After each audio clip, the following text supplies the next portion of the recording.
Ciao Giuseppe, innanzitutto grazie dell'invito. Come va? Tutto bene? Pratico calisthenics dall'estate del 2013. Se non erro ho iniziato verso luglio. La palestra dove mi allenavo, dove facevo kickboxing, era momentaneamente chiusa, come ogni estate, e quindi ho deciso di mantenermi in forma andando al parco, visto che spesso nel corso di kickboxing andavamo a correre al parco vicino alla palestra. Sapevo che c'erano delle sbarre e quindi ne ho approfittato per iniziare. Essenzialmente ho iniziato poi a eseguire esercizi a corpo libero un po' più specifici vedendo i video su YouTube.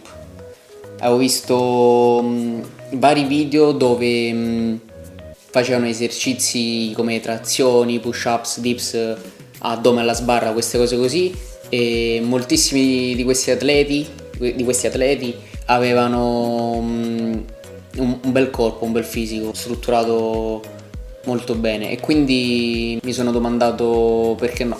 Andando al parco ho iniziato a concentrarmi più sugli esercizi di potenziamento e da lì poi ho continuato. Cambiano di continuo, in base al periodo, in base ai miei obiettivi e in base anche a come sto fisicamente. Sicuramente nei primissimi mesi mi sono focalizzato sulle basi, e per basi intendo push-ups e le prime trazioni fatte un po' male, e i primi esercizi alla sbarra d'addome, i primi squat, queste cose così, tricipiti assistiti. E poi dopo qualche mese sono venuto a conoscenza delle skills, o comunque di questi movimenti isometrici, e ho iniziato a provarli piano piano. Non sapevo bene come allenarli e poi ovviamente con il tempo sono entrato un po' più nella community che si stava formando verso il 2014-2015. Ho visto che il corpo rispondeva bene, progrediva in fretta e era molto divertente fare questi movimenti, questi esercizi, quindi mi sono sempre più focalizzato sulle skills. Poi ovviamente ci sono stati periodi in cui ho cambiato, quindi sono passato a fare brevi periodi un po' più di freestyle o brevi periodi un po' più di potenziamento, che negli anni continuano sempre a cambiare. È una continua evoluzione. Quante ore mi alleno a settimana? Dipende dai periodi, appunto, proprio perché è una continua evoluzione e continuo a cambiare i programmi e i miei allenamenti in base a come sto, in base a come progredisco, in base a quello che voglio raggiungere. In genere faccio 15 ore a settimana, e queste 15 ore quando faccio allenamenti intermedi, cioè nel senso non troppo focalizzati sulle skills ma non neanche troppo focalizzati sul potenziamento, quindi solo quando devo mantenere il ritmo, per così dire. A volte aumento drasticamente nei periodi in cui mi sento più motivato e nei periodi in cui sto bene, a 25, 27, 29, si fanno sessioni da 3-4 ore, a volte anche più volte al giorno. Ovviamente sempre strutturate in una certa maniera, perché sennò il corpo dopo un po' accusa troppo e invece di progredire si torna indietro. Così come ci sono periodi in cui magari faccio scarico o sono meno motivato e quindi mi alleno qualche ora in meno, facendo magari 10 ore a settimana, cose del genere. Risultati sportivi più importanti? Io credo che il miglior risultato sia stato quello di rendere la mia passione il mio lavoro. Questa è la cosa di cui vado più fiero.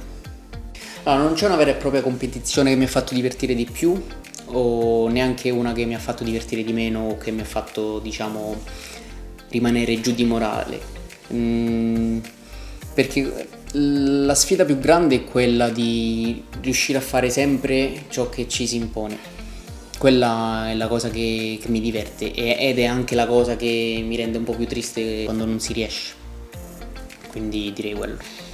Non c'è una skill che non amo particolarmente, in realtà se penso al fatto che moltissime skill sono deleterie per il corpo, nel lungo periodo, direi di evitare il più possibile determinati movimenti che sono parecchio stressanti, cioè sono cose che vanno un po' oltre il corpo umano, diciamo. Comunque è sempre sotto stress, è sempre sotto tensione, quindi quella è la cosa che non mi piace. Ovviamente ci sono esercizi più deleteri e alcuni di meno, quindi in generale tutti quelli in cui si rischia il bicipite, che sia Efesto, back lever muscle up, planche supina, maltese,